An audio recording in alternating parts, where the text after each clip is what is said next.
Hello and welcome to the Commander's Corner deck review. I've been playing a lot of Commander precons here lately, and one that has really stuck out to me is Reap the Tides. To head the deck up, we've got AC Tyrant of Gyre Straits. She's a 6-drop 5/5 that reads you may play an additional land on each of your turns. Whenever a land enters the battlefield under your control, you may draw a card. Pretty much a discount Chew Lane. The goal here is to ramp up and get AC out ASAP, and then use her to drop lands, draw cards, and play big creatures that you will use to beat your opponents to death until they stop moving.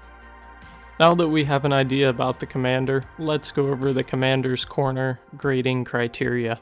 Each deck will be graded on 5 qualities: fun, power, price, salt, and value. We'll begin with fun. This deck is one of my favorite decks to date. It has a wonderful mix of ramp, big green stompy, card draw, and denial. It isn't a particularly complex deck, so it is nice to play when looking for a simple yet competitive experience. I would rate it a 4 out of 5. A very, very fun deck. As always, this deck's power level is about at a 7. Reap the Tides is a pretty doggone powerful deck straight out of the box. Card like Malimo Marrow Sorcerer really shines here, as well as Avenger of Zendikar because of the amount of lands we will have hitting the board. Rampaging Balos is also a nice bonus, creating an additional reward for dropping lands. Finally, Stump Squall Hydra and Scourge of Fleets will allow us to capitalize on the late game and close out a victory. You will have nice removal outlets in the form of Terrestodon and Meteor Golem. Beast Within will also get the job done. Counters include, well, Counterspell and Arcane Denial. And then the rest of the deck is mostly built around ramping. We have key staples like Cultivate and Soul Ring included in the deck, while cards like Kadama's Reach, Search for Tomorrow, and Urban Evolution also work well. Grading power is always difficult, so we will go on the basis that a 1 is the worst, most dysfunctional deck possible, while a 5 is a near CEDH deck. With that in mind, I'll give it a 4. It most certainly sets itself apart from the other precon decks I have, but it is not near a CEDH deck at all. I was debating on giving it a 3, however, it is a really solid deck that can take a beating and still pick back up. Not to mention, if you're left alone, your opponents will be cruising for a bruising in no time. Next up, we'll talk about price. Right now you can find this deck for $21 on Amazon.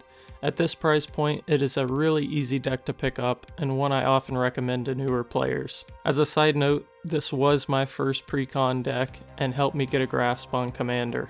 I'll give Reap the Tides a 5 out of 5 on price point. Moving on, we'll talk about salt now.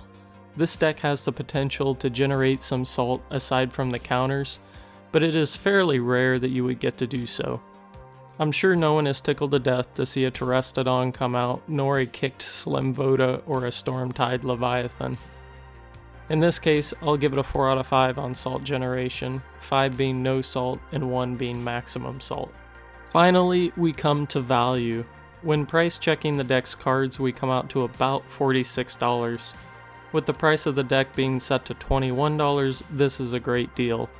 There's lots of value to be had here, as you get common Commander staples like Soul Ring, Cultivate, and Kadama's Reach.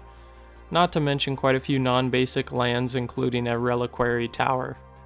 I'll give Reap the Tides a 5 out of 5 in the value category. It's hard to beat. Coming to a close, Reap the Tides scored a 22 out of 25 by the Commander's Corner grading criteria. It is a fantastic deck that I would recommend to everyone. It's cheap, fun, and easy to play. If you guys would like to pick up Reap the Tides, check the link in the description for my Amazon Associates link. By grabbing Reap the Tides from that particular link, I get a small commission and you help the channel out. If you would like to support Amazon in the fullest, then head over to their website and grab it from the main link. Thank you guys so much for watching. I had a blast making this video. If you liked it, make sure to give it a thumbs up to see more like this. Thanks for tuning in. I'll catch you next time.